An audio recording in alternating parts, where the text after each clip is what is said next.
we are excited to bring today's training to you.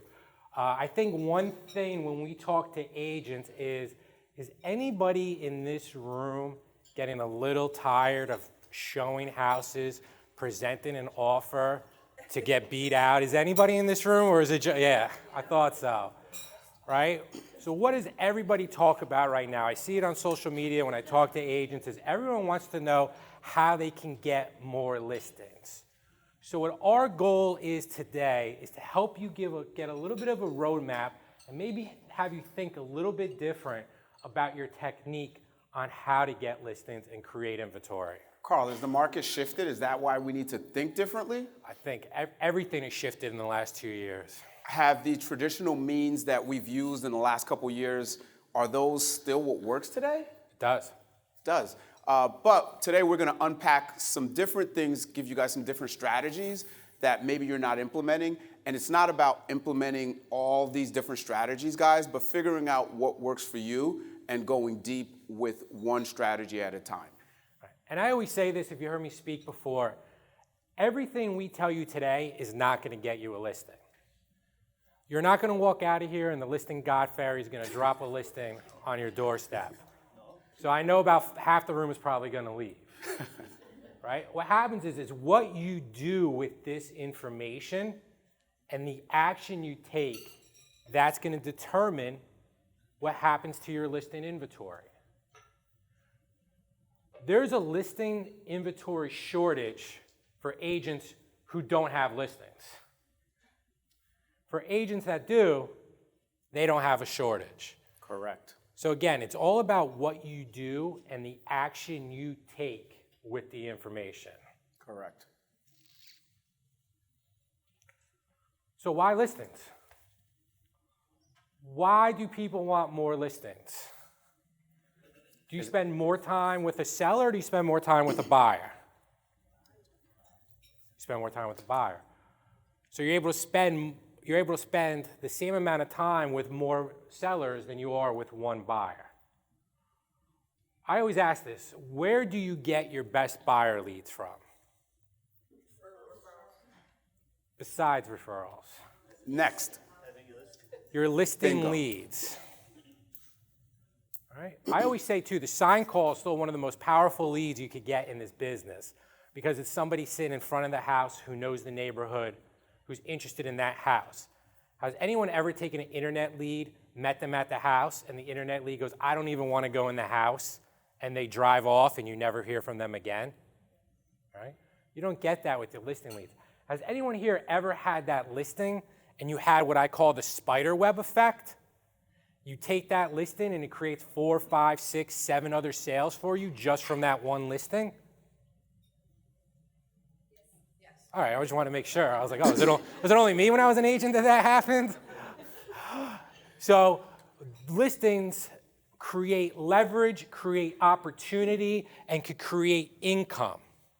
Where typically with a buyer, you sell a house, you put them in your referral system, but you typically don't get all those cross sales unless they have something to sell, which we'll get into. One other thing with listings is if you look at listings as your introduction to the market, it's your way to market yourself before they know you, right? They see your signs. Has anyone driven around and you see that same agent all over town?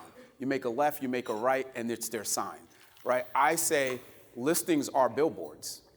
So it's a great way to market yourself, make your presence known in the market without having to, go spend money on the billboard, without having to mail. Those listings are your market. It's your marketing. It's your introduction to whatever market you're in. So those signs are so critical to becoming a magnet and attracting people to you because they see your listing inventory. Right.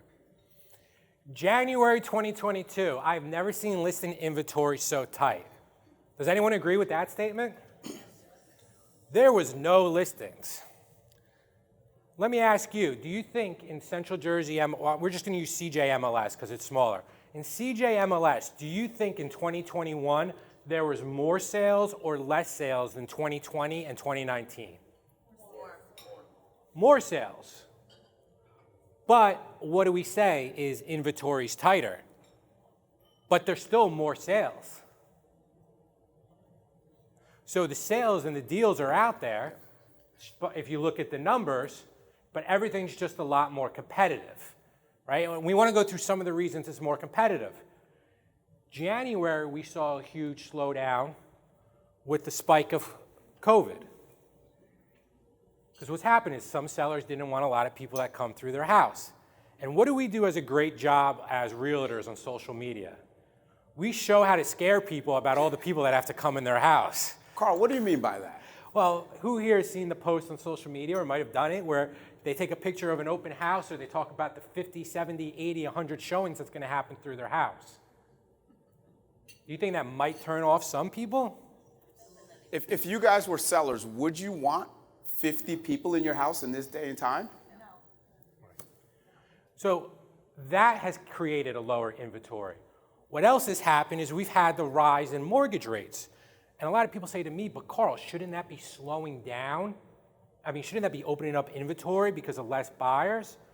So what's happening is every time the rate goes up, guess what happens to the buyer? They panic. Why? I need to get a house before the rate goes up again. So I'm willing to pay another $10,000, $20,000, $30,000 because I want the lower rate. So what's happening is every time they talk about rates bumping up, it's just creating more of a frenzy with the buyers, not less. So where are we going? Where is the market headed? What does it look like?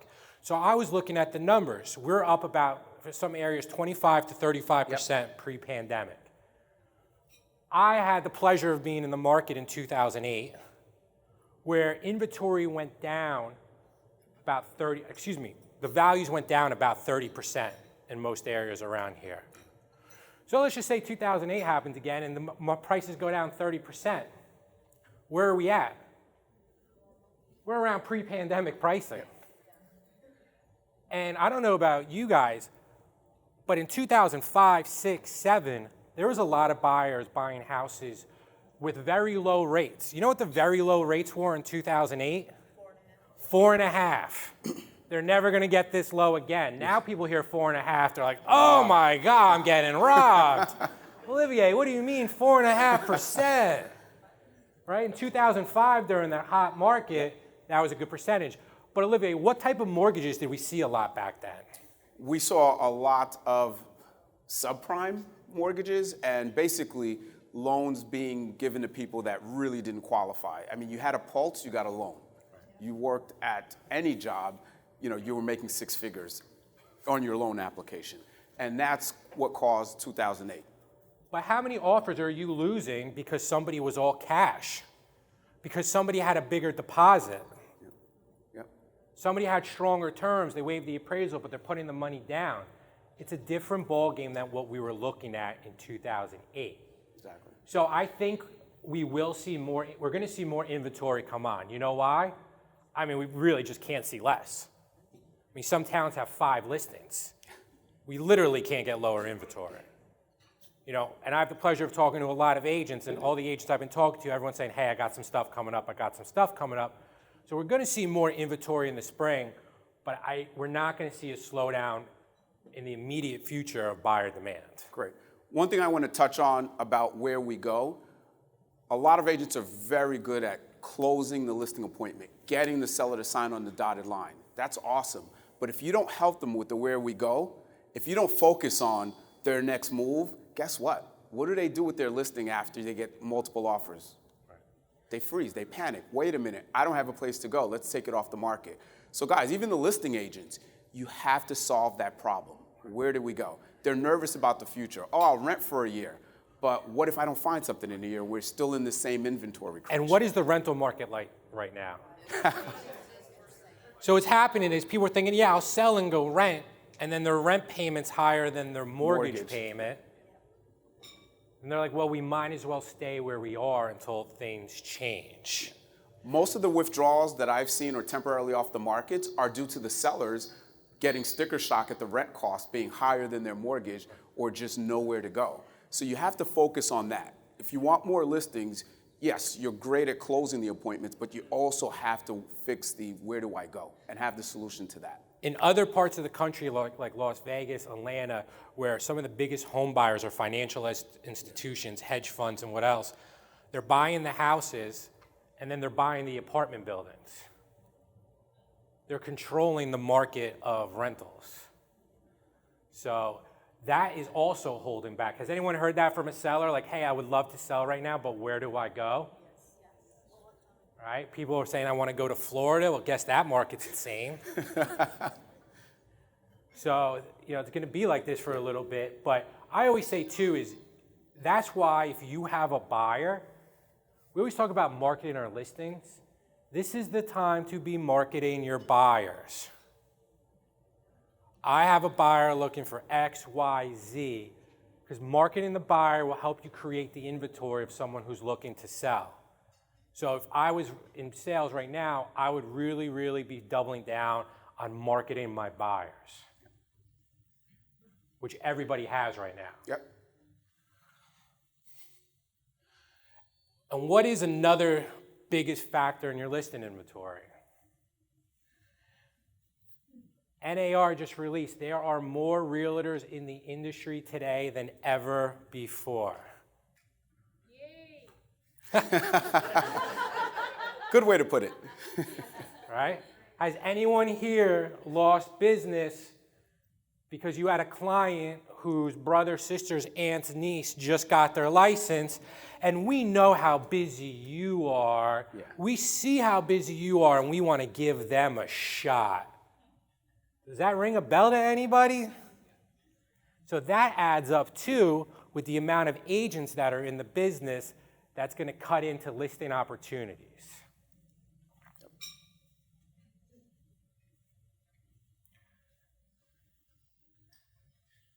Confidence. This is one of the biggest factors working with listings. Carl, can I ask you a question? Please. Oh, yeah. Do you think working with listings is easy? Do you need to be confident? Because it's easy, right? You just put it in the MLS and it sells. Cake. Easy. Why do I need confidence, Carl? Yeah, it's a breeze. Why do I need confidence? Sellers never get upset. No. You give them a full price offer on the list price, they're happy. Of course, always. Of course. They like when somebody doesn't lock the back door and Fluffy gets out. They don't care about the electric bill. They don't blame Leave the lights on. yeah. They don't blame you. They blame the other agent. No inspection issues ever, right? Olivier, Fluffy got out to the backyard. If you don't mind, I would like for you to be at every showing, please. And could you do me a favor? There's a Swifter in the utility closet, so when they leave, do you mind Swifting? No problem. Because I've been asked that before. The reality is when you're carrying a big listing inventory, it is hard. Yep. You have to have thick skin. Yep. Me, Olivier, I guess we're glutton for punishment. Because when we were agents, we had a lot of listings. But if you aren't ready and wired for it and able to handle those complaints and put out fires, you're not going to enjoy having all those listings. So you do need confidence. And remember, the sellers are paying the commission. They're writing that check. So they're hiring you, paying, and their expectations are through the roof. Like those examples are real. Go turn the heat down. Go turn the heat up. Right. Go make sure, who left the door unlocked? Why weren't you there for every showing? So it takes confidence because there's a lot of pushback. When you know this is the best offer and the seller's way out in Mars with their expectations, you have to be able to reel them in, right? You don't want to do all this work and the listing expires. So one of the skills you need is confidence. You have to deliver your CMA, your market analysis, with conviction. When the deal's about to die over a plumbing issue or what have you, you have to be able to coach that person through, and you need confidence for that. And I always say this, the more confident you are in your listing presentation, the more confident you're going to be to get listings. Everyone says, oh, I'm confident with my listing presentation. But when you really peel it back, they're not. I always say you want to give everybody the same experience for all your listing presentations. We have done a lot of trainings on listing presentations. We'll do some more. But the more confident you are with your listing presentation process, that's right, I said process, the better you're going to be at getting listings. And what Carl means by process is you can't go on a listing appointment and just talk at the sellers, right? You can't walk in, I'm Circle of Excellence Magenta, which is Carl's favorite color. Seller, that doesn't resonate with the seller. You can't walk in and talk about your brag book and how many homes you sold. That doesn't resonate well with the seller. Yes, they want to know that you're experienced and you've been down this road and you can guide them down this road, but you have to engage them. If you're talking at them, their objection could be over here, and you're talking about all of this stuff over here, right? Does everyone agree that it's not always price? Show of hands, participation. Does everyone agree it's not always your commission? Show of hands. Right? But if you walk in just talking and spewing and feature dumping all the great things in your tools and your marketing, it's not always that. What are some of the things that could be of concern to the seller? Talk to them, like talk what they're going to do. What do they expect out of me? Right. Exactly. What do I do? Expectations. What are your expectations in your agent? Anyone else? Timing. Timing. That's a big one, right? I have my new house being built. It's completed next week. I need to sell yesterday. Should have put it on, but wasn't ready, right? What about convenience? I don't want 50 people in my house. I have kids. I have to clean up. I got to get the dog out of the house, right? There's a lot of factors, so you have to ask questions. Your presentation should not be feature dumping, how many homes you sold, or leveraging just the brand. You need to engage them. You need to ask more questions than you spew out how great you are, and really find out what the challenges are, what they're trying to accomplish, and what's the biggest concern that they have with the sale of their home. You know, Olivier, but let me ask you a question. Listen, I learned how to get listings off of YouTube, right? I mean, I hear so many people talk about it. What have you done in your past? What's your story that you're here talking about how to generate listings, and especially outside the box? Yep, so I love to share my story. I started in 2008, so kind of around the time you started, Carl. And anyone here work in that era, 2008, when the market crashed, when they said it was the worst market ever? So I started. I worked with a lot of buyers in 2008, and right away I realized I did well with buyers, 2008, 9, but there was a little bit of a disconnect. And I did well with it, built my business, but I wanted to shift to sellers. Now, unlike Carl, I did try the REO route. I don't think I ever told you this. But for a month, it was April 2010, I stopped, called every bank, did all these applications, and tried to get REOs. I wound up getting one listing, but I had no deals, right? I spent the whole month, got one listing, and the listing came 3 months later, and I said, you know what? That's not my lane. But having sold a lot of distressed properties, my investors were turning around saying, hey, why don't you list this property? The market's gone up, I can make some money. And I realized, wait a minute, if I want to scale listings, I can either cold call, mail, farm, and just do all this stuff and wait and have all this heavy lifting. Or if I can build accounts with investors, guess what? They're repeat business. And I can do 7, 8, 9, 10 deals a year with an investor in listings if I can just find them stuff. So I went down this lane, and it really helped me scale. I enjoyed it because it was very easy working with investors, and I'll unpack a little bit of that later. But basically, I scaled a listing inventory with less than a dozen guys, where one of my last years of production, I sold probably 65, 70 listings. But I did work with buyers first. I realized that it wasn't my favorite thing to do, just because buyers were a little more warm and fuzzy, where I was like, hey, this house is equity, it makes sense, let's do it. And they're like, oh, I don't love it, right? Anyone get that?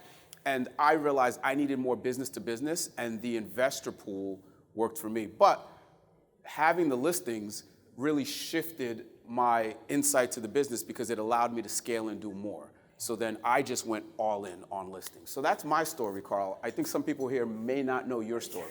I think most people heard it, but I'll tell it real quick again.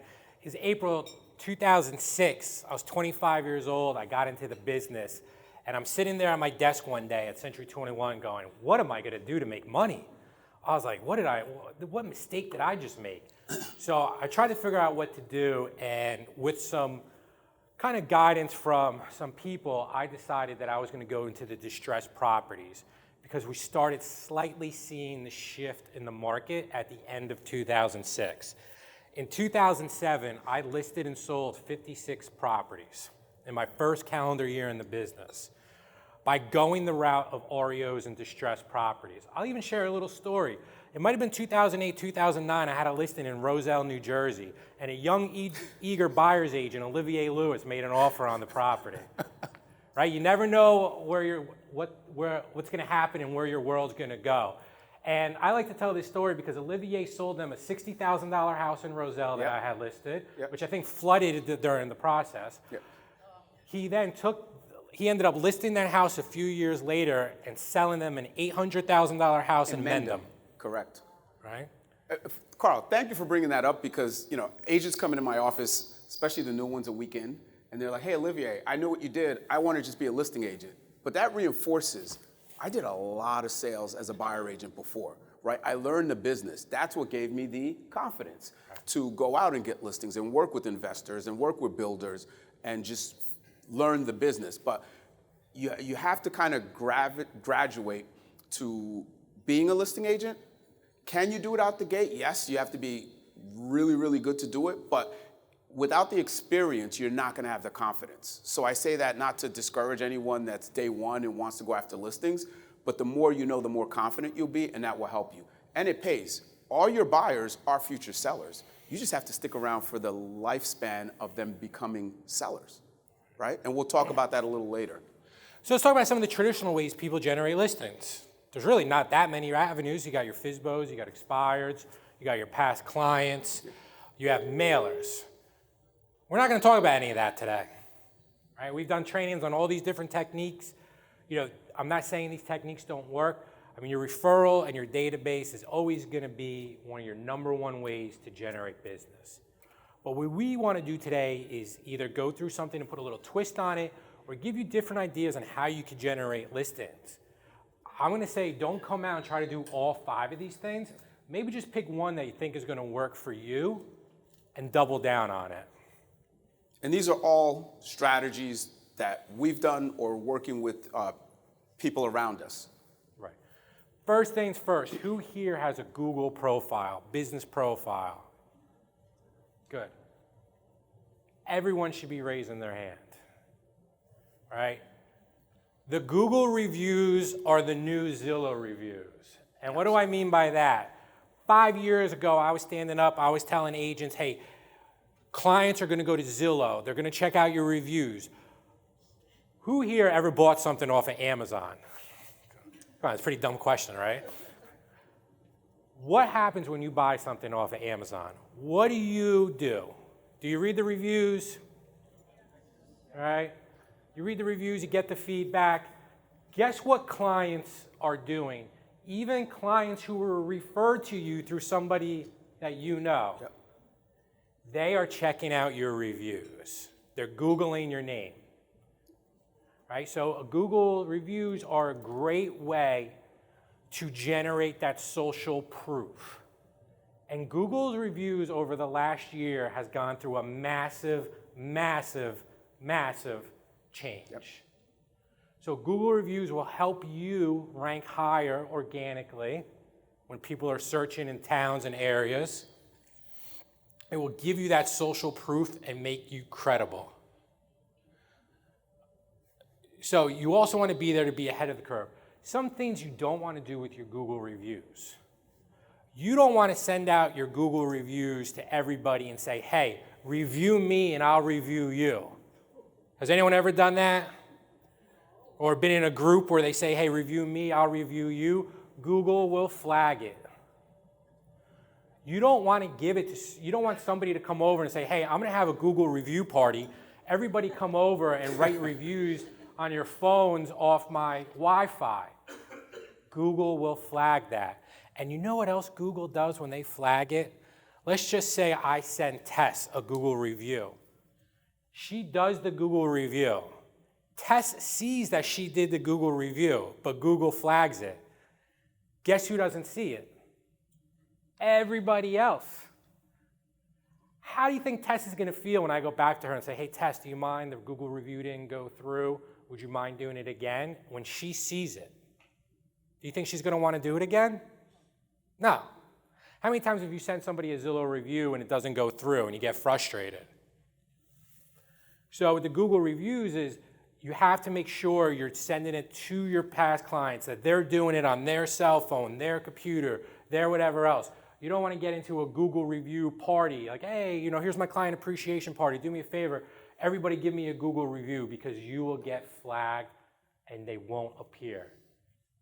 Used to a year ago, you could send it to whoever, your mother, your cousin, your kids, whatever, and you could get the Google reviews, but Google is now scrubbing them because they're putting so much emphasis on it.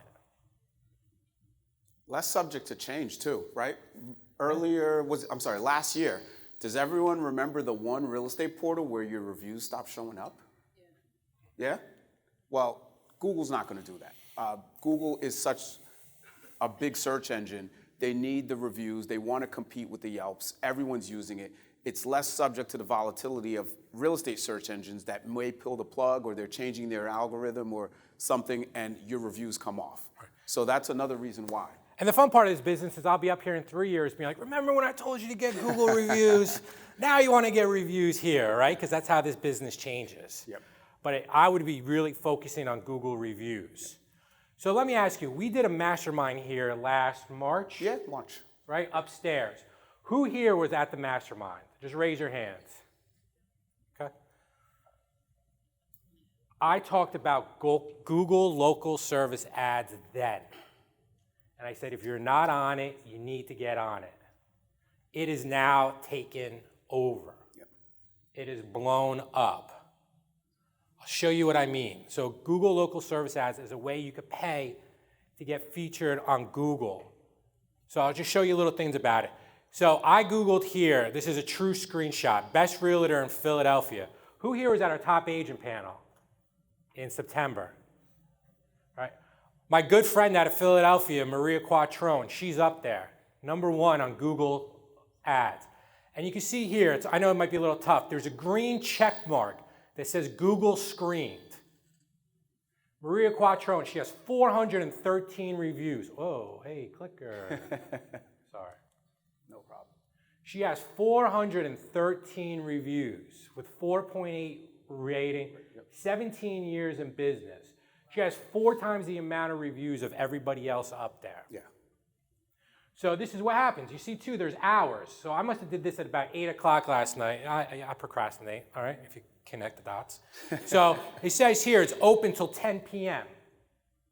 So with Google local service ads is you actually have to apply to get on, and you become Google verified. Google guarantees that you provide service. And then you rank up top. You have to provide the E&O insurance. You have to provide your real estate license. There is a screening process.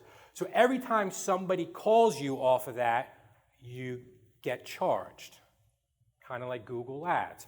You'll get charged. You set a monthly budget with how much you rank. I know people who are doing this, and they're getting come list me calls. I talked about this last year, and I said, you need to get on this now, because what's happening is Google is going to shut this down in certain territories when they get enough people. Yep. Even bolder prediction, what's going to happen is, who here has ever heard of HomeLight?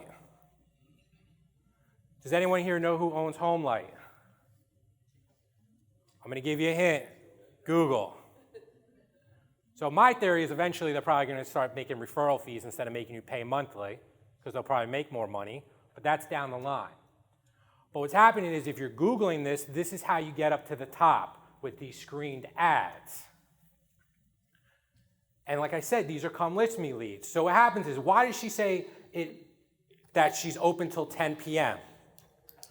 Google has algorithms that ranks how you pick up the phone calls. So if you're saying you're open up 24/7 and somebody calls you at 2 o'clock in the morning and you don't pick up because you're sleeping, you get dinged in your performance. So you want to set the hours because you want to realistically be able to answer the phone during those hours. Also, what happens with the Google local service ads is you might get calls that say, hey, I'm looking to rent. You could dispute these calls and not get charged for the calls because it wasn't a sales call. So, and you have profiles. And I always say with the profile is you want to put a good pic, like a real professional picture, and then you want to do something where it's like, you're doing a community event, something for the town, something that humanizes you. Other things you can't do is they want a licensed agent picking up the phone. Period. If they find out that you have some team member, an assistant picking up the phone, they'll block you. I mean, Google they figure things out pretty quick. Yep. So Google local service ads have been producing very good results for a lot of agents.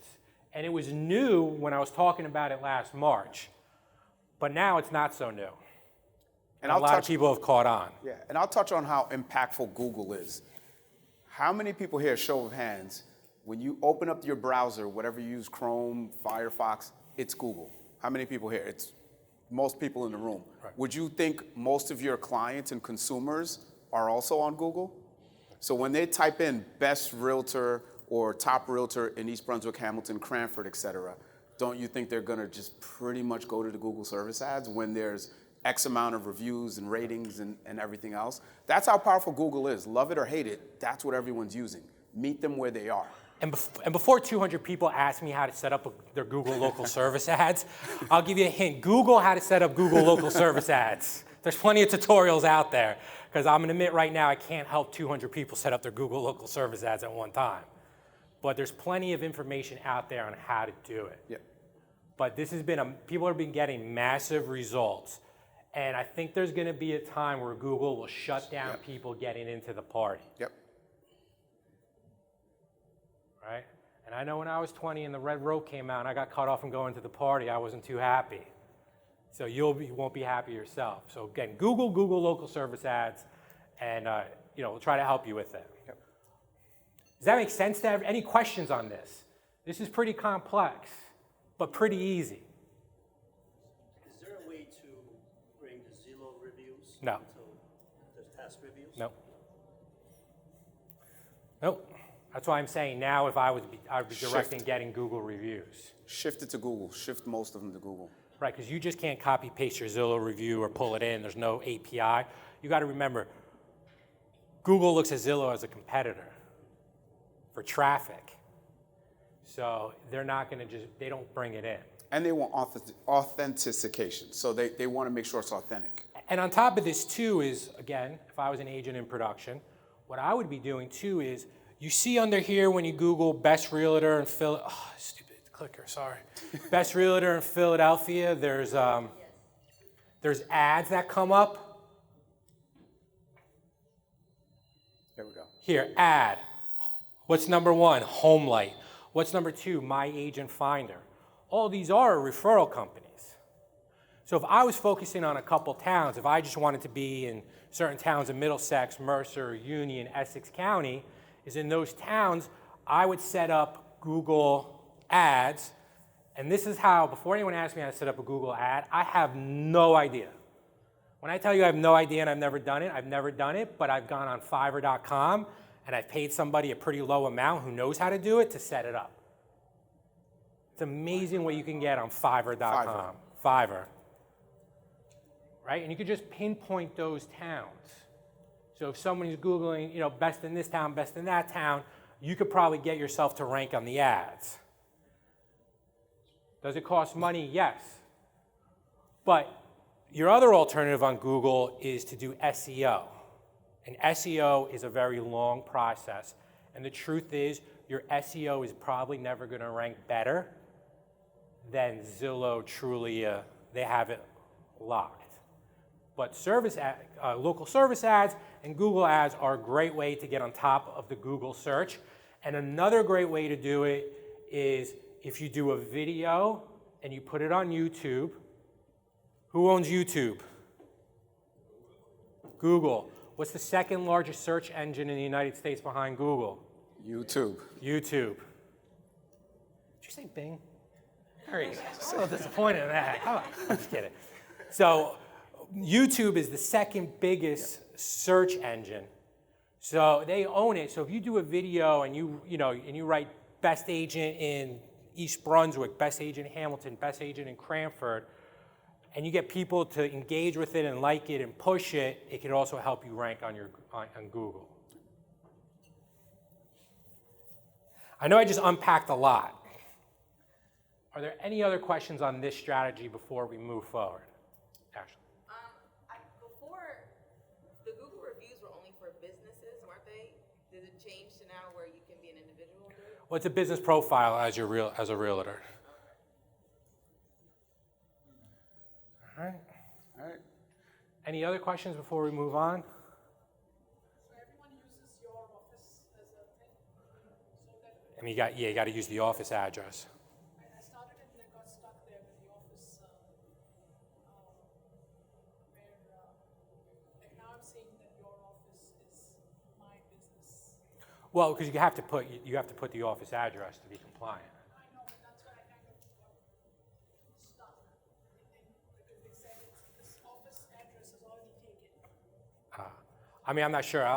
Maybe I could take a look for you because we do have multiple people under our address on business reviews. So, and we're practicing this. Like our mortgage company, I mean, we have like 75 Google reviews and rank on organic searches in our areas. I mean, I just did it myself. It's not very hard. You just got to kind of get in there and start playing with it. And if you get stuck, Google it. Yeah. One thing you might want to do is try a different unit number, right? Different suite number, because then it's a different address. Or write out suite or number 23 or something like that. All right, any other questions on the Google local service ads? Or the Google in general? Move on. Is that,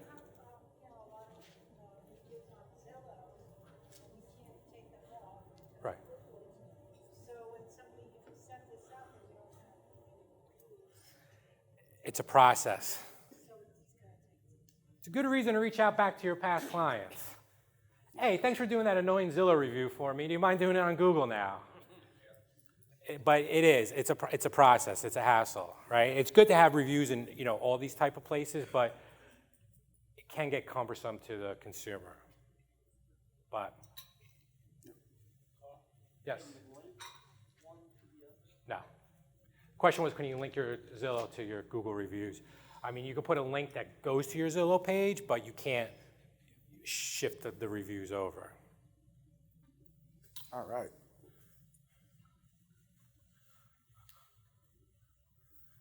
The single most important strategy in content marketing today is video, whether it's video on Facebook, Twitter, Snapchat, or YouTube. The content you need to be thinking about creating and marketing on social for your business is video, period. Gary Vee. Has anyone ever heard of Gary Vee in this room? Because I could talk about video all the time, but Gary Vee is a pretty good, and Gary Vaynerchuk, if you don't know who he is, Google him. Gary Vee saying that this is the biggest strategy you can have in your business right now. I don't know if any of you have heard me say this before, or Olivier. Yep. Yep. But Olivier? So, you don't need a production studio for video, right? I think that's one of the roadblocks, mental blocks that we have as agents. Well, I gotta get this, I gotta get my hair done, I gotta have the right backdrop, like, we're not a beach town, but I want it to look great in the background. You don't need the production. People like authenticity, right? They want the real you. They want the blunders.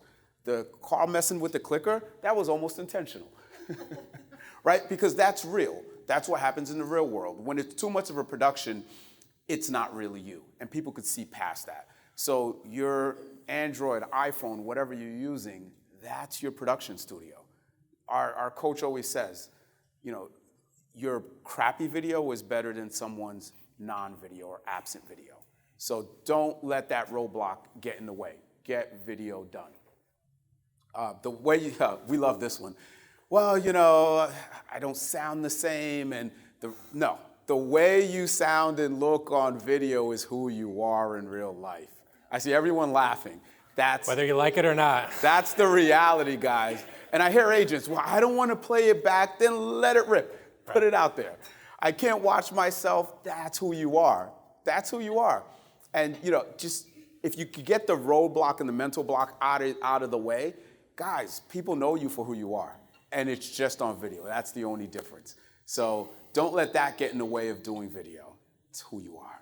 not sure if you're encouraging us or scaring us. I'm encouraging you. I'm encouraging you. You know that. I'm going to share my story real quick. Go ahead. When I got into real estate in 2006, my old broker said, I want you to sit down, write down a list of everybody you know, write them a postcard and mail it to them with your business card and letting them know you were in real estate. You wanna know how long that exercise took me? 10 minutes, because number one, I didn't know anybody who could buy a house. And if I mailed that to my friends, I would have just been trolled. So I just really mailed it to nobody. But right now, new agents have such an advantage because you don't have to sit there and do that, because where is your network? Where are your past clients? It's all on social media, right? And you can't just be 100% work on your social media, right? Just posting new listings and sales, because people tune that out. You gotta be authentic. So what's great about video and posting it on your social, it lets you connect with a lot of people at once. It gives you scalability. Gary Vee always says that when creating video and content, it makes you the authority on a subject matter. So you need to be the authority to your network and your friends and your referral base and people in that community. And how do you do that? Is through video. And if you don't meet your clients where they are, someone else will. It's the bottom line. That's the bottom line.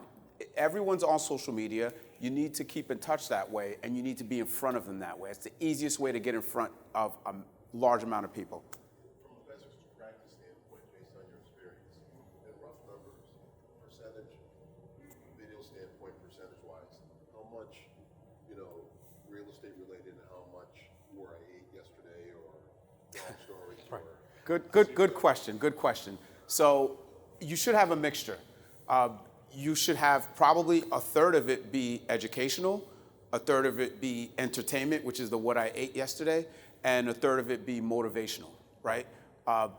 Listen, when I post about my family, kids, my whatever sisters, I get more engagement than anything because people want to know me, right? No one wants to be sold. I always give this analogy. If you have a friend in a car business and every single day they are posting the deal of the day, would you not tune them out and mute them?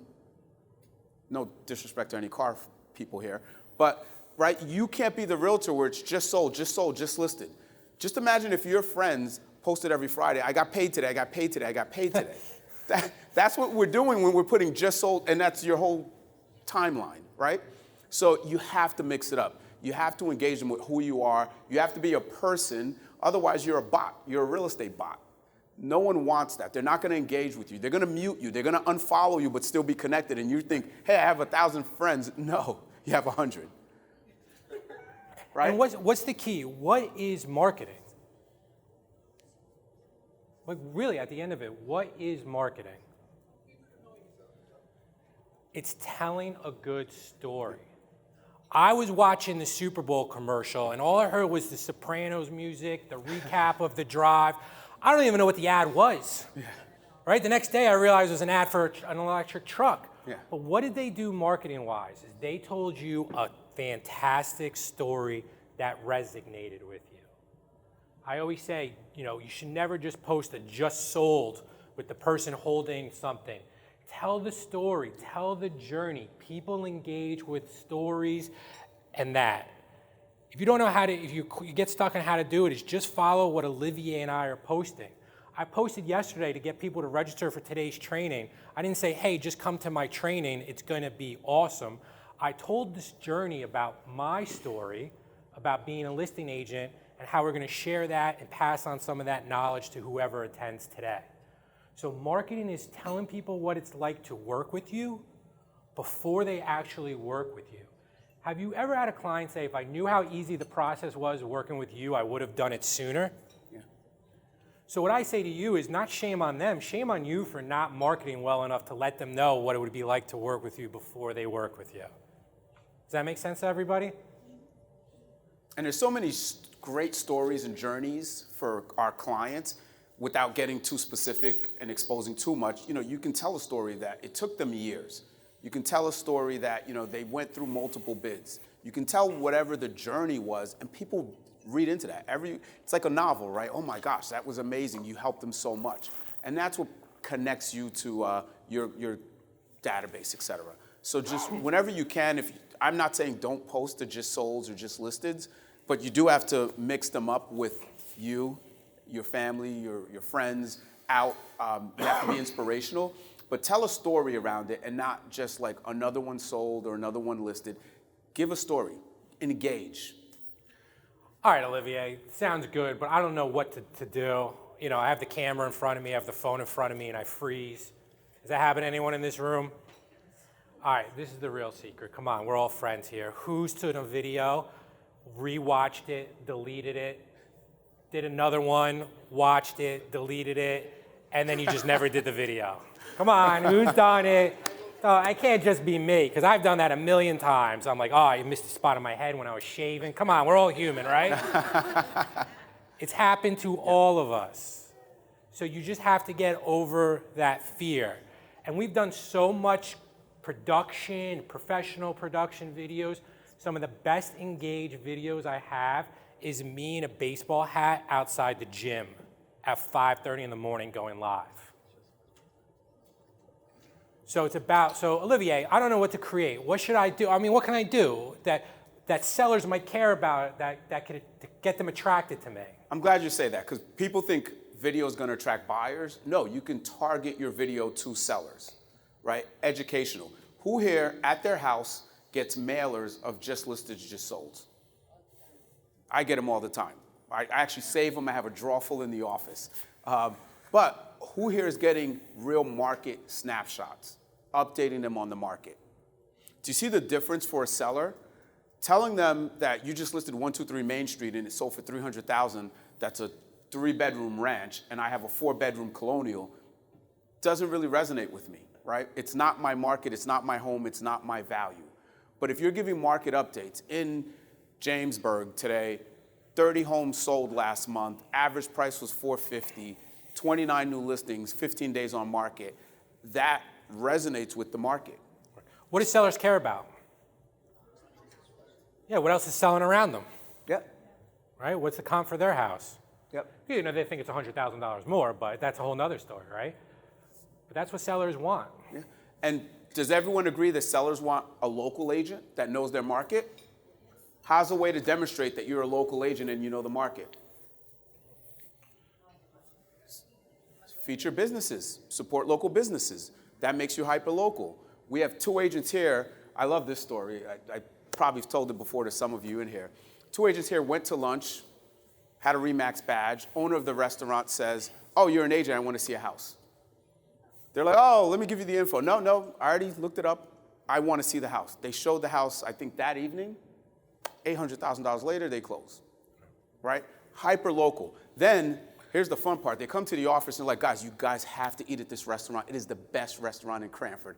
I'm like, yeah, of course, with a sale of $800,000, of course you guys are going to support it, right? But that's the story you want to post about, helping local restaurants, you know, supporting this business in town. If there's any hardware stores, that gives you the hyper-local feel and connects you to the community. We have a good friend up in North Jersey. Some of you know him. He's been on our top agent panel, Chopper Russo. He's got one of the top teams in the state, and one of the reasons he does is he's so hyper-local with the businesses and the community, and he actually does a business appreciation event.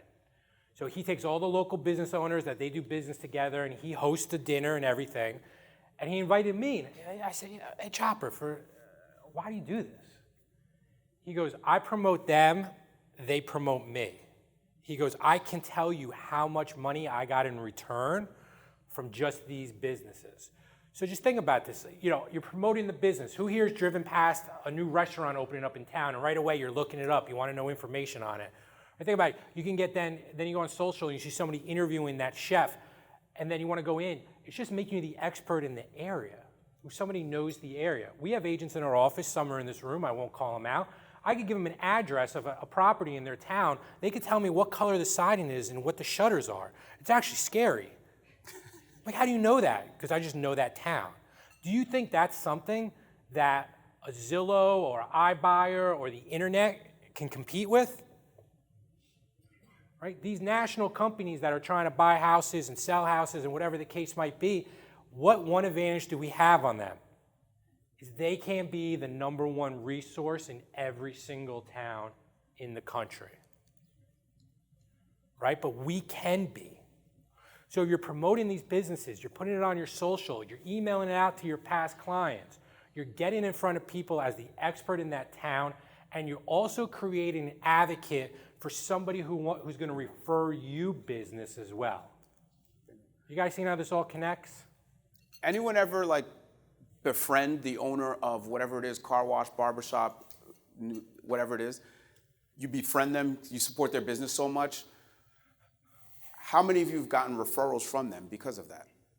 There you go, bunch of hands in the room. So that's why you want to not only support the local businesses, review them, video them, interview them, right? It will reciprocate.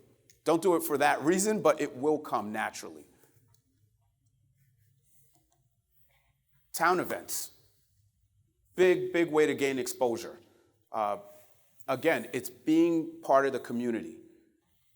You want to build a magnet, you want to be the go-to. The more you do in a town, the more people see you, you build what I call a magnet. People will be drawn to you. It's not one thing, it's all these little pieces of the puzzle. So when there is a town event, sponsor it. Who's deathly afraid to go live on Facebook? I remember the first time I went live, me and my phone had to stare down for about an hour. And then finally, I'm like, come on, Carl, this is ridiculous, just do it, right? What happens when someone goes live? You guys know this because you get it. You get the notification that somebody's live. Yep. Who's it notifying? All the people in your database? Right, you go live, you're at the town event, you're there. I mean, we have so many agents that just dominate towns because they are the go-to person in that town because they are the expert. And you shouldn't be afraid to go live. It's not that scary.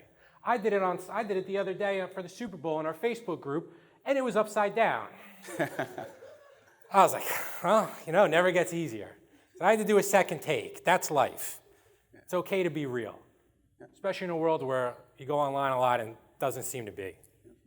And one other thing you can do with video is seller tips. Address the issues the sellers have, right? We talked about it earlier. Sellers are fearful. Where am I going to go?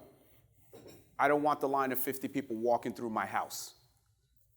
I can't find something. I need to get the equity out of here to be able to put the money down on another, right? If you guys explain this stuff, your video will be geared towards sellers. Guess what it's going to generate? Seller leads, seller inquiries, sellers DMing you questions. What's the right time to sell? When should I put it on the market? What do you think my home's worth? Right? But you have to gear your video towards sellers. So seller tips, how to prepare your home, when's the best time, what's going on in the market. And don't be so salesy. Yeah, make it casual. Right? Like, it doesn't have to be every time, like, hey, and if you're thinking of anybody looking to buy or sell, think of me, call me, right? Just put the content out there and let it sit. Let it become what they call evergreen. It's going to be there. But you don't always want to just be, like, pitching at the end of it. You don't always have to have a call to action. Yeah. Kind of like us today, Carl. We didn't even rehearse this, but we're bantering. Right? Bantering.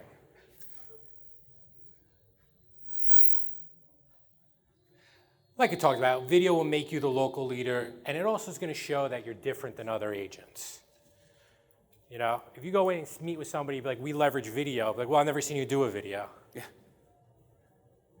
I always say you got to show people what you do, not tell them what you do. Your marketing should speak for you. So if you're doing the videos, people will see you. They've heard you, right? We have an agent here, joined our office, and he said to me, the reason I'm joining is your signs were everywhere. And I know we're talking about video, but it's the same thing. If you have enough video online, people will find you. You're hashtagging Cranford, Hamilton, East Brunswick, whatever, and that video will pop up. You're putting it on YouTube, guess what? When they're looking for realtors in East Brunswick, your video it's going to draw people to you. You know what's good about video too? It's free. Yeah. We did a video challenge last March. Roughly, yeah. Did anyone here do the challenge? Did anyone here get a lead from the challenge? Oh, come on. I know people told me they did. Yeah. Now everyone gets shy. Thank you. Yeah, thank you. Okay. Oh, yeah, it wasn't March. It must have been May. Right around there. Either way. Either way. Yeah. A free lead. Yeah.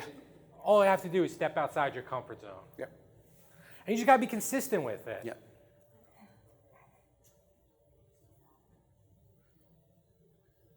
I think we went through a lot of this already. Yep, address their concerns, where am I going, COVID concerns, inconvenience, et cetera. So just, there's plenty of content. And even if you Google 52 real estate terms, that's content for sellers. There's plenty of content out there if you need content for video. So let's switch gears to distressed properties. So we're going to talk a little bit about, would you like me to talk about the distressed properties? What's first? I REOs know. or short sales? We're going to I split kind of this combine. up. I know things or two about them. All right, all right. So the REO properties, do you think REO properties are going to become more prevalent or less prevalent than what we saw in the last 2 years? Yep, more. You know why? Because they were non-existent in the last 2 years. Yep.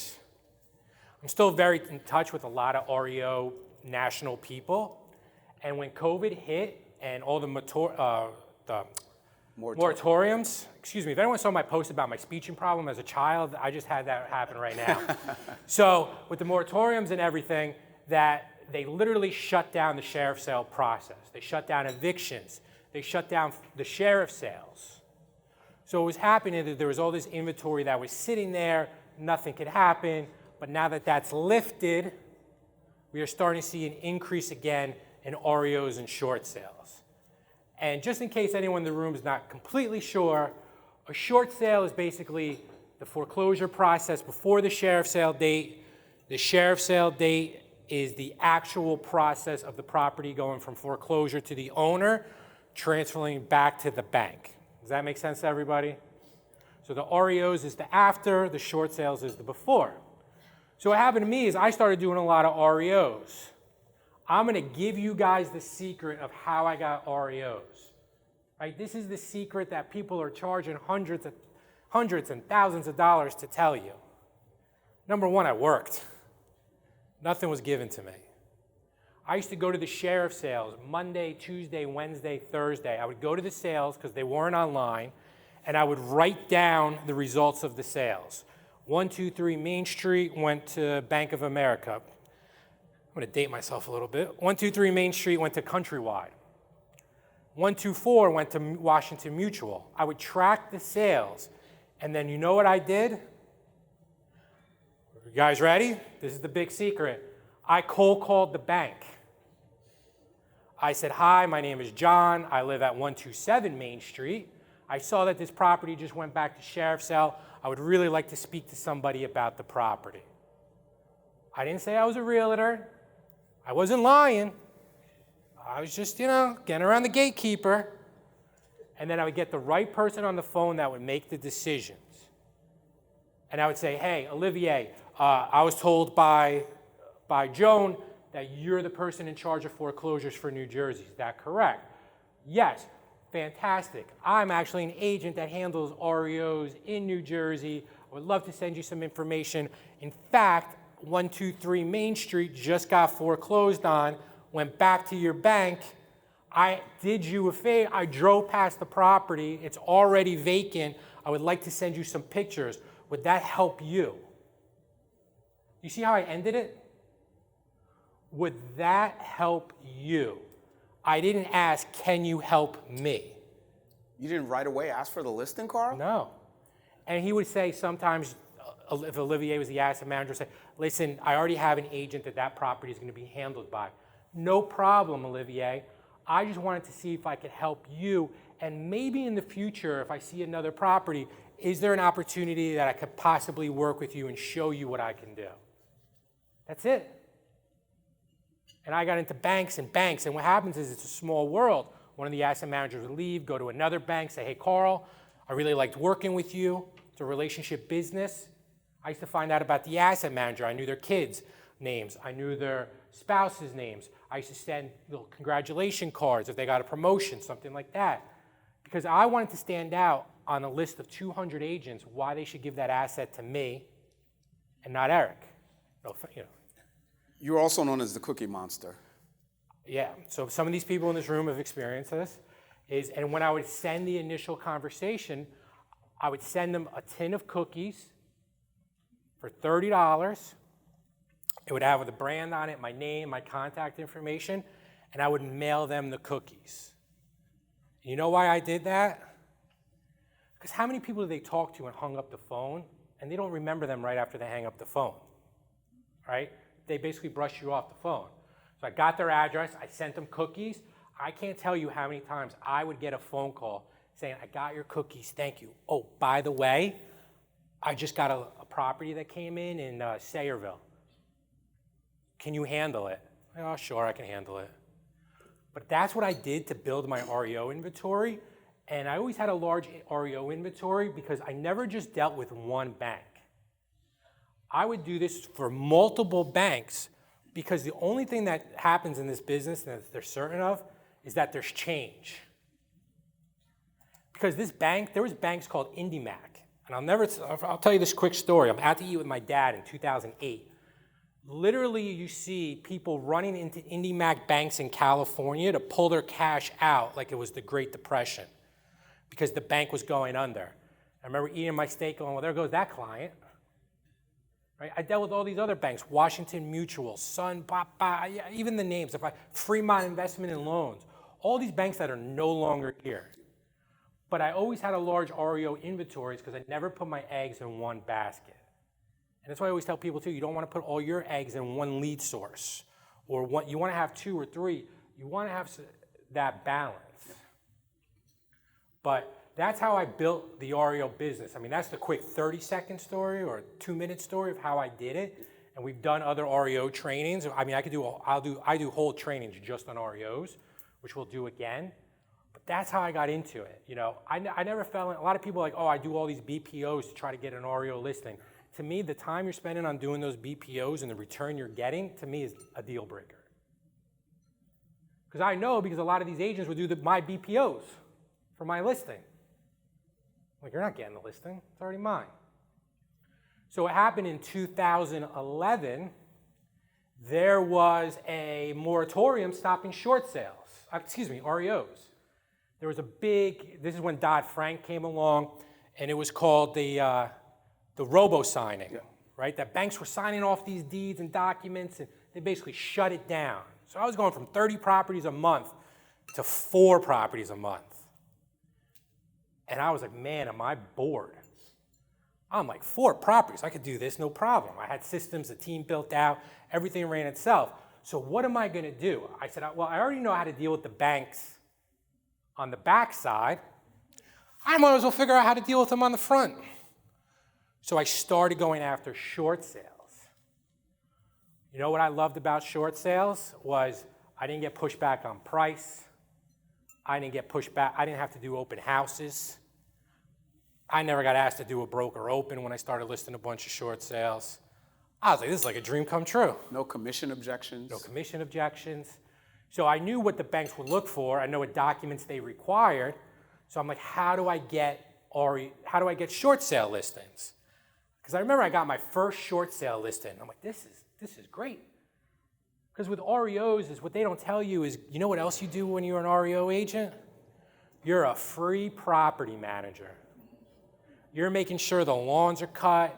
You're making sure winterizations are done, de-winterizations.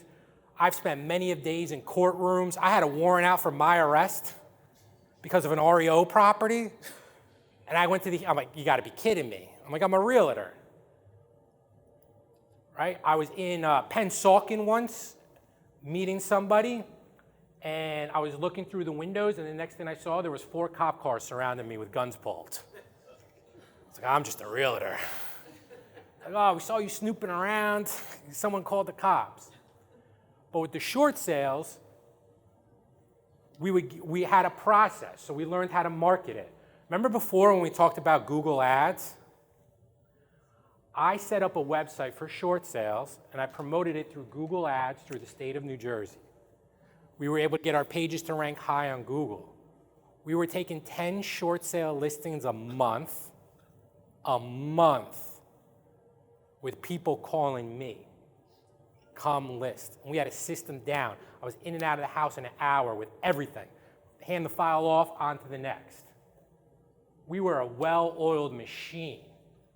I didn't work nights, I didn't work weekends. But it was all because we built out the system around it. So we did that. We did mailers. We would mail to pre-foreclosure lists. We had it so dialed in that I knew where every single dollar I spent on generating short sale leads, I knew what my return was. And I never had to ask the seller once, where did you get my contact information from? Because by the time they were contacting me, they were either calling a tracking phone number or sending an inquiry through a website where I knew exactly where it was coming from. I mean, I could really geek out on this stuff, but I learned how to market. I learned how to write really good copyright. And what I would do is I would mail to high-end REOs, short sales. In 1 year, we did about 60-something short sales. The cheapest one was $30,000 in Riverside, New Jersey. And the most expensive one was $1.1 million in Interlaken. But it was just setting up the marketing and setting up the system. We had somebody that negotiated the short sales. I was maybe on 3 or 4 third-party authorization forms. We had reviews, we had videos, we had everything. We had a built-out system. So those built-out systems that I learned from building out my REO portfolio, we took and shifted on how to build out our short sales. And I know a lot of people are probably thinking, like, I want nothing to do with REOs and short sales. And there was a lot of agents like that. So you know what I used to tell those agents? No problem. You have a short sale, I'll be happy to pay you a referral fee for it. No problem. What do you want? 20, 30, 40, 50, whatever you want. I'll take it. Carl, let's unpack that a little bit. Sure. Anyone here ever do a short sale and said, I am never going through this again? You have? Just one person? So everyone here likes processing short sales? All right. So processing a short sale is not a fun task. But what Carl means by having a process and systems is he took the short sale listing, passed it on to a team of an attorney that had a team that would process it. You literally become a mortgage processor. It's a full-on application. It takes time. The bank will email you, we need this document in 48 hours, and you gotta stop what you're doing and chase down the seller. Carl wasn't involved in any of that. Is that correct? I mean, a little bit. It's not making it look that easy. So that's what sometimes discourages agents from short sales, because I processed a few in my day, and it was just an administrative laundry list of tasks. Like, if you like paperwork, process a short sale. But if you get a team, we have like a couple attorneys that really handle short sales well, you take it, you pass it on to them, and they will do the bulk of the short sale negotiations, the back and forth for paperwork. That's really the biggest hurdle, right? It's just you don't want to be the administrative person chasing down the seller for that one updated pay stub. And the reason I want to unpack this is because I did nothing special. I didn't have a magic wand. An REO asset manager didn't call me one day and say, hey kid, would you like to get in the REO business? I'm going to give you 100 listings. Sure. What did I do? I called. I used cold calling to get into REOs, and I used marketing through Google and direct mail to get into short sales at a high level. Right? And part of that is the way my brain works is when I figure out something and it's good, I like to double down. Some of you might have seen that over the years. So the reason I really want to stress this is it doesn't even matter what avenue, it's just your system and your process on how to get into it. I always say don't get attached to your immediate result, get attached to your process, because the results will come. Too many people don't try something once and it doesn't work and they move on. Well, I tried a short sale once, I didn't like it. Well, you know what? I liked it when I did 70, and I never worked a night or weekend. Yeah. And let's touch on a little bit of generating short sale leads. With what's been going on the last 2 years, courts being closed, sheriff sales being non-existent, what do you think has happened now with all this backlog of homeowners that are in foreclosure? They're getting served, right? Courts are back open. Sheriff sales are going on again. And they're getting those sheriff sale dates. We actually looked at this with an agent the other day, showing them how to pull up sheriff sales and looking at the dates and looking at what closed already this year. There was dozens and dozens in just one town that closed already this year. So you have access to distressed homeowners, and you're offering solutions.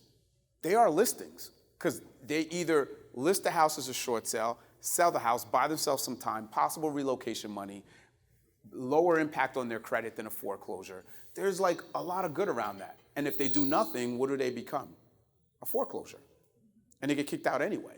So these are valuable sellers that we just need to reach out to. Do you know what sub-industry of our industry that does an amazing job of reaching out to them because we don't do enough of it? Bingo. Wholesalers. Listing out Continue here. wholesalers, guys, they have created a sub-industry of our industry because we're not doing enough outbound. And I get it. I did a couple short sales. I was just like, listen, this is so labor intense. I could have been out with 2-3 buyers. I could have called some past clients. I could have cold called for sale by owners or expires and got some listings. So I get it. But if you create the systems around this, you can generate listings. And you're helping people. Like literally, we are a better solution than foreclosure. And one way or the other, they're going to get out that home. So this is a better alternative if you decide to go down this road.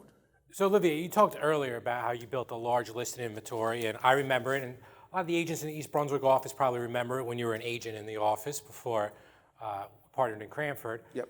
You worked with a lot of investors. Yep. A lot of investors. They all know you. Yeah. How did you build that? What did you do? How would somebody here listening replicate that? So going back to that 2008 market, when everything was a short sale, foreclosure, market was down about 30% in equity, I had to learn the distressed market from a different angle than Carl, who was listing them. I sold 2 of your REOs. Never spoke to you. I wish I could tell you I remember both of them. But I unpacked real quick and learned that how do I get more listings? I either can go on a lot of listing appointments, or I can figure out the guys that are fixing, flipping, building new constructions, earn their business, show value, and from that, they will list their homes with me. So first and foremost, I had to learn how to find deals. I had to learn how to get through an REO deal. As is meant as is, navigating around oil tank issues, navigating around temporary COs, all the headaches that you have to deal with when you're selling a distressed property. Once I figured that out, I became an asset to these guys looking for properties. I lived on the hot sheet. It became my daily Bible that I would go on, find the distressed assets, send them to my group of investors. We would go out right away and make offers. I would get paid a small amount up front, knowing that the big reward comes on the back end with the listing. That was my goal to getting listings. As I said before, all of your sellers are buyers. All the sellers out there were once a buyer. So I realized, wait a minute, if I can catch them at the beginning phase, I'll get paid right away. How cool is that? Rather than throwing a ton of money at marketing, all I had to do was find them a property that's already on the MLS, get paid to do it, and then the listing's coming. So learning that, I winded up focusing on how to find distressed properties for my investors. I realized that if I do a good job, they become repeat business. It's almost like an account versus a client. But Olivier, there's no deals today. There's none. Good point, Carl. I think I know people are thinking that right now. I think that is just like saying there's no inventory. If you're not looking for the deals, if you're not being resourceful, you're not going to find them. They're not going to fall in your lap. But there's always deals. There's deals now. We as an industry need to just do more outbound. We need to be more creative. Example, we just talked about short sales. Those are all deals. And if we reach out to them, those are deals for your investors, for the market. Those are listings. If we do not, they become foreclosures. Then it's more competitive, right? But if you go after the short sale, what do you control? Starts with an I. Inventory, bingo, right? So there are always deals. Wholesaling wouldn't exist if there weren't deals out there. So there are deals. You have to be able to identify the deal. And I'm going to talk about that in a little bit. But you have to be able to learn, let's just jump right into it. You have to be able to learn ARV. The hardest part of working with investors is you have to master ARV. Anyone not know what ARV is? After repair value? Because you have to be able to identify that house got listed for $350. Is it a deal or not? It's easy to identify the $100,000 ones, right? Or 200 in this market, 250. Everyone's jumping on those. But you have to identify that 350, can it be a 500? And if you know that the after repair, if it were updated, if it were renovated, it's worth X, you can spot the deals. I find deals in the MLS all day long, and agents are shocked. Well, how did you find that? It's listed. Because knowing the ARV and mastering that, I know that in Cranford, Hamilton, East Brunswick, it should be worth this. It's down here. There's a huge gap, and that's the equity piece that makes it a deal. And Olivier, I have to give you credit. You are the master of the hot sheet. Talk a little bit about the hot sheet and how you leverage that. Yeah, so back when I was in production, really finding properties, there weren't wholesalers. And that's another avenue. Wholesalers are good. Why? They're sourcing sellers, so you can find them that way. But what I did was strictly the hot sheet. I didn't mail to distress list. I didn't have an opportunity to cold call because I was busy enough. But what I did is every single morning, and I've trained this in my Cranford office. There's some agents that do it 3 times a day, and I'm like, whoa, it gets to be diminishing returns if you're going on there 4 or 5 times a day with your time. But every single morning, one of the first exercises I did was I would go on and look at all the new listings from the night before. Hey, that's competitive. People are running out to see the new listings. Back on the markets, I would then look at. And then price reductions. And I don't know why, I can't figure this out. Everyone ran towards the new listings. Whatever office I was in, whatever investors I was working with, they would all be calling me about the new listings. But something would get a price cut of $50K and no one called about it. No one noticed it. Something would come back on the market, and I guess the algorithm of it coming back on the market wasn't a new listing, so it wouldn't pop up on the third-party sites right away, and no one called about it. So I found a little niche that, hey, back on the markets and price reductions aren't as competitive as new listings, and that was my wheelhouse. That was my go-to. I just love the price reductions. These sellers are motivated. I just love the back on the markets. They just want to sell these. Let's get a deal done. And I did it every single day. A day off, on vacation. I couldn't miss the market. Because you miss the market, you miss the deal. You miss the deal, you're not an asset to your investor. And if you can find the deal, you find yourself a listing later on. So that was my daily process. If there was one thing I did, it was the hot sheet. And that's what helped me really find properties. Till today, it works, right? Especially today, I think. I think we're in a market now where the consumers drive the showings. The consumers are the ones that say, hey, Carl, I want to see this house. And the agents are like, great, let's go see this house. We're not as in control the way it was earlier on a couple years ago, where we would say, hey, Carl, we need to go see this house. The consumers want a window shop. But if you're living on the hot sheet and you're finding the deals and you're finding the stuff that's in their price point before they can, you're finding the price reductions, you're finding the back on the markets before it's hitting the third-party sites, you become an asset. And if you can master the hot sheet, you'll also learn ARVs. Only way I learned ARVs, I wasn't born, I didn't go to college for after repair value, but guess what? Through the hot sheet every day, I got to see the sale prices. Oh, Capes in East Brunswick are going for this. Oh, ranches in Hamilton are going for this. Colonials in Cranford are going for this. And what happened is it became muscle memory in my subconscious. I knew the values. And I got to a point where I would comp properties without comping properties. Oh, that's worth this, right? And my investors were blown away. And then they would challenge me on it, can you send me comps? And the comps were exactly what I said. And that was my asset to them, and that's what drew them to me. But the market shifted. Olivier, how do you know the difference between someone who's an investor and someone who owns investment properties? That's my favorite question. So with investors, guys, there's a big difference of someone that owns investment properties and that's not their primary means of income and they own 1 or 2 or they flip 1 property a year. When I say build a business with investors, I'm talking about the guys that this is their living. They know it equal or more than you because this is how they make their living and they have a portfolio. They don't work at the bank, the gas station, whatever. This is what they do for a living. There's nothing wrong with someone looking to buy an investment property, but that is not who your investor is. Your investor is someone that strictly does this and they live and make all their income by this. Yeah, and I used to get a lot of calls from quote-unquote investors when I had a lot of REO listings and short sales, and I used to flat out ask them, how many properties have you purchased in the last 12 months? They're like, well, I don't want to tell you. They're like, I don't want to deal with you. Yeah. Right? How many did you buy? I bought 14, 15. To me, that was different than someone who goes, well, I'm looking. And funny enough, I had an email from someone I went to college with because he saw my name on an REO saying, I'm just dabbling my toe in this. I'm like, oof. Right? So you got to really know and be screened. And you can't be afraid to ask the question.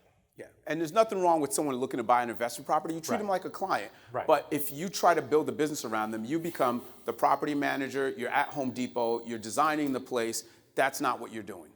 With an investor, they know what they're doing. They need you to maybe fine-tune things, but it's a beauty because they're decisive. They know what the product needs to look like. They just want your input. And I underlined ARV because that is what you need to learn.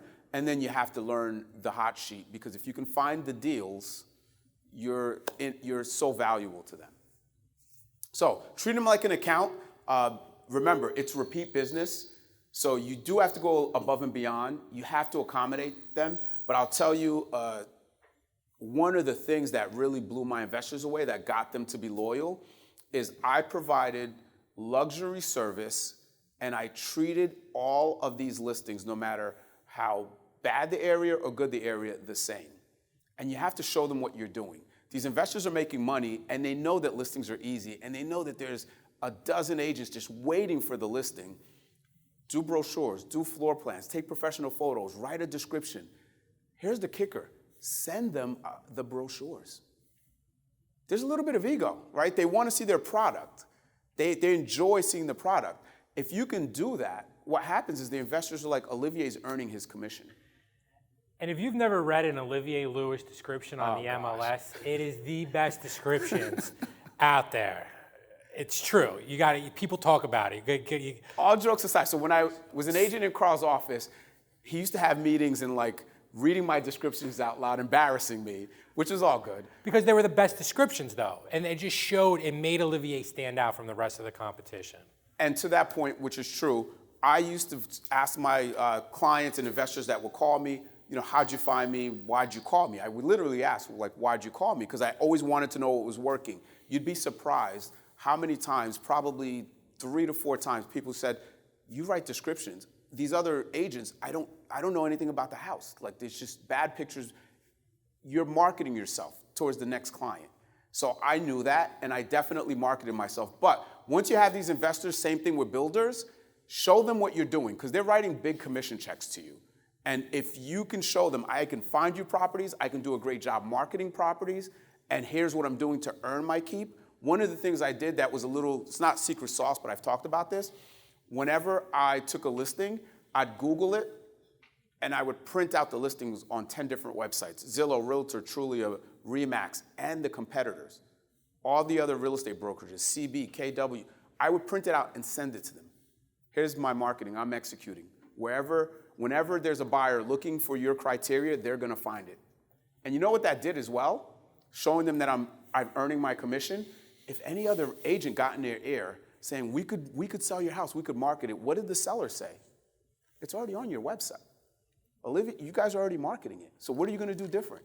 It diffused the whole, take it off the market. I'm gonna go with someone else is in their ear, but I showed value. That's what I mean by add value.